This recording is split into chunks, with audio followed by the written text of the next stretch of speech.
Everyone remembers the first time they walked into a casino. But what was it like to walk away from that casino at the end of your visit? And how successful are you at leaving a losing machine? Do you remember the first time you walked into a casino to play a slot machine? Perhaps it was last week, or like me, nearly 2 decades ago. I was on my way home to graduate school at Iowa State University from visiting family in Michigan. Having gotten bored with a straight drive from Iowa State under Chicago, then up to my family's home near Flint, and also with some time on my hands, I decided to drive home through Michigan's Upper Peninsula over to Duluth, then straight down to Ames, Iowa. I'd started for home relatively late in the day, so I knew I needed to stay at a hotel to get an early start the following day. I ended up staying near Manistee. Well, during the hotel check-in, I got my first gift of free slots play. Not that I understood what it was. They gave me $20 in tokens for the nearby Keewatin Tribal Casino. So I walked into a casino for the first time. Free slots play is meant to be the beginning of what you spend. You know that, right? It's designed by casinos to get you to walk in. Of course it is.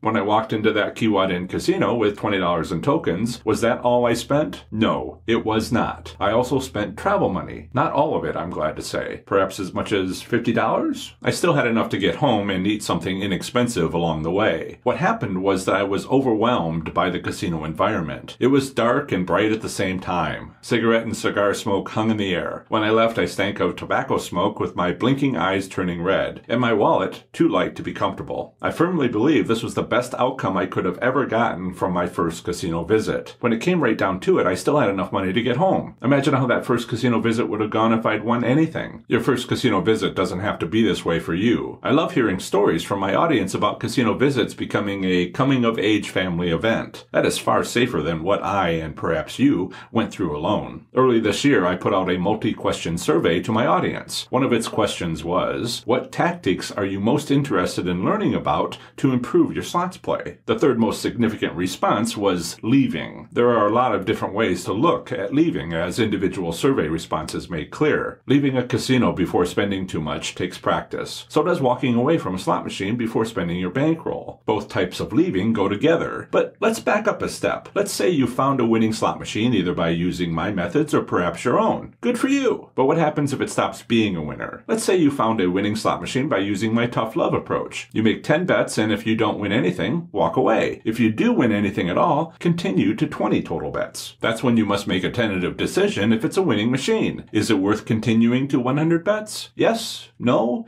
It's your call. If yes, continue another 80 bets until you've made 100 total bets on that machine. This is the point where you decide. Is it a winning machine? Not might it be a winning machine in the future, but is it right now? If you decide it is a winning machine, then play it. But then it stops being a winner. That can happen after 10 minutes, 2 hours, or the next day. Slot machine odds are scheduled to change eventually, with you being none the wiser, except now you're losing. So you're on a winning machine when the odds suddenly change due to a long planned schedule for that machine. Not because you're playing it, but because it's that time in the casino's plan. Have you noticed this happening? I have. I've won on a machine for an hour, making 1,000 bets with an increasing bankroll, then everything changed. And I notice that change often happens at the top of the hour. Before the hour, I was winning. After the hour, I wasn't. If you're playing a winning machine, you might want to go easy when the hour changes over. 6 p.m. precisely or 7 p.m. exactly, that sort of thing. I've become cautious with my betting at the top of the hour. Since we're discussing these observational skills we all need to develop and get better at, I've also noticed when odds stay the same, but bonuses go away on the hour. To be clear, for about an hour, I got bonus round after bonus round and made a profit from that machine. Then, on the hour, bonuses stopped. 0, zilch, none. But I was still winning the same profit because the reels would often stop at a winning reel combination. But no more bonus rounds. That went on for another hour until at 7 p.m. on the hour at Miami Valley Gaming in Southwest Ohio, it abruptly stopped being a winning machine. Being able to walk away is about 2 things. First, making observations based on the actual control over odds that casinos do and do not have over the slot machine you are playing. And second, your emotional control, or for some, loss of emotional control. I want you to have fun playing slots. Of course I do, but losing control doesn't help you observe when you're no longer winning. These feelings can be subtle. For some, it's the challenge of trying to beat a machine. I mean, it must give out a win eventually, right? No, it doesn't. Other out-of-control feelings don't seem out of control. Instead, it's about not having control. For instance, by not having a plan. That's when you give over control to the casino. Most slots enthusiasts are like this. Not us, of course, but those other slots enthusiasts that help casinos pay all their expensive utility bills and employee payroll, plus make a decent profit for their investors. Slots enthusiasts do this by choosing slot machines at random and not taking into consideration how slot machine systems function in a casino environment. Their actions bring randomness to playing slots. For them, winning is random because they made it so. How do you determine if a slot machine is a keeper?